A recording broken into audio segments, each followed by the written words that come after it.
अस्सलाम वालेकुम भाई लोग, ये वीडियो देखिए कितनी अच्छी वीडियो है, बहुत प्यारी वीडियो। तो बेटे को बाप ने थपकी दे के बिठा लिया। उसने कहा बेटा मैंने पहले दिन तो नहीं फेंका, तो 7वां दिन है, मैं रोज फेंकता हूँ, आज तेरी चीखें क्यों निकली? कहने लगा अब्बा पहले उधार के थे, आज मजदूरी के हैं। नहीं समझ आई बात? पहले बोलिए, और आज मेरी मेहनत है, मजदूरी है, जद्दोजहद है। तो वालिद कहने लगा बेटे यही मैं तुझे समझाना चाहता था, वो मेरे भी मेहनत के हैं जो तुझ रोज यारों को खिलाता है, वो मैंने बड़ी जद्दोजहद से जमा किए, मैं कंगाल नहीं हुआ, सिर्फ तुझे समझाना था। ओ भाई ये आंखें तेरी मेहनत की नहीं ना, इसलिए तू शुक्र नहीं अदा करता। ये वजूद, ये टांगे, ये शऊर, ये तेरी जद्दोजहद का नहीं। जो अकल की दौलत अल्लाह ने दिया ना, ये तेरी मेहनत की नहीं। अगर मेहनत की होती तो तू सजदे में पड़ा रहता, तू ख्याल करता। अल्लाह ने आंखें दिया कुरान देखने के लिए। जब कोई किसी गंदी चीज को देखता है तो नाशुक्री करता है, जब गलत तरफ उठाता है ये चीजें तो नाशुक्री करता है। साहिबो याद रखना और इस पर जरूर गौर करना कि जब नेमतों का शुक्र अदा न किया जाए तो फिर हमें इस्तिगफार का हुक्म दिया गया है। फिर क्या करना है हमने?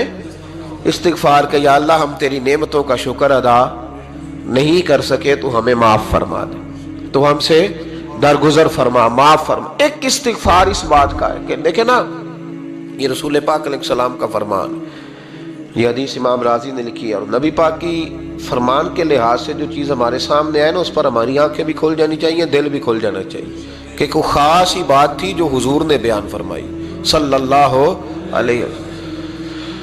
सरकार दो आलम अलैहिस्सलाम ने फरमाया एक आदमी ने 500 साल बगैर रियाकारी के अल्लाह की इबादत की।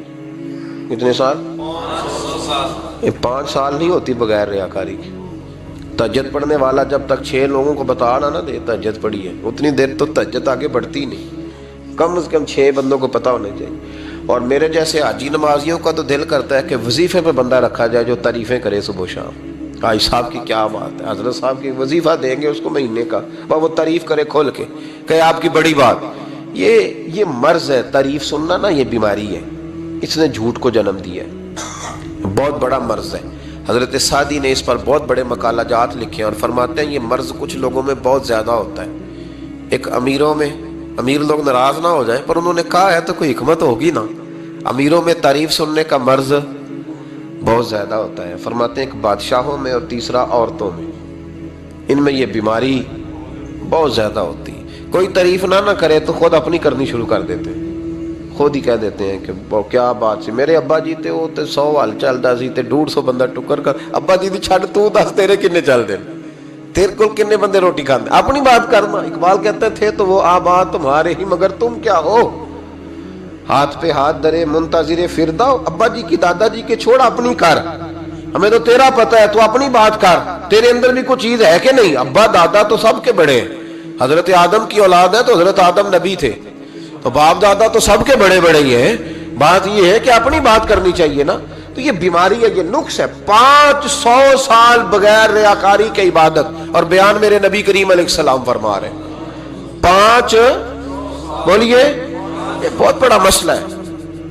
दिखावा ना हो, रियाकारी ना हो। हम मजालस में जाते हैं ना जनाब, महफिल में, तो लिस्ट मिलती है, ये चौधरी साहब ने सदारत है, इन्होंने खुसूसी तावन किया है, तो ये फलाने साहब है, तो इनका भी नाम लेना है। तो मैं कभी कभी कह देता हूँ कि यार आपने तो कहा था ये नबी पाक की तारीफ की महफिल है, और यहाँ आपने लिस्ट लगा दी है पूरी तारीफ करने वालों की। कुछ ज़रूरी है किसी का नाम लेना और उसका जनाब जिक्र करना और इश्तिहार पे उसकी फ़ोटो आना, ये कुछ ज़रूरी है? वैसे भी को अच्छा लगता है कि नबी पाक के नाम की महफिल और मैं सदारत कर रहा हूँ? डरना चाहिए ना मुझे अल्लाह ताला, हुजूर की महफिल और मेरी सदारत। इस पर कभी गौर करें। अगर कोई राह तरीकत का मुसाफिर होगा तो तड़प जाएगा कि नबी पाक के नाम की महफिल और सरपरस्ती एक ऐसे आदमी की जिसको वुजू तक नहीं करना आता, चे मानादार है, को धंधा है माज अल्लाह ताला, जिसका जो दिल करे वो करता जाए। 500 साल बगैर रियाकारी की इबादत की, 500 बड़ा मुश्किल होता है। हुजूर फरमाते हैं यही बंदा जब अल्लाह के हुजूर खड़ा किया जाएगा तो रब करीम इससे कहेगा कि चलो इसको मेरे फजल से जन्नत में ले जाओ। तो अर्ज करेगा मालिक फजल तो ठीक है पर 500 साल लगाए मैंने, 5 वो मौलवी साहब मेरी तरह के बेचारे जो इमाम मस्जिद होते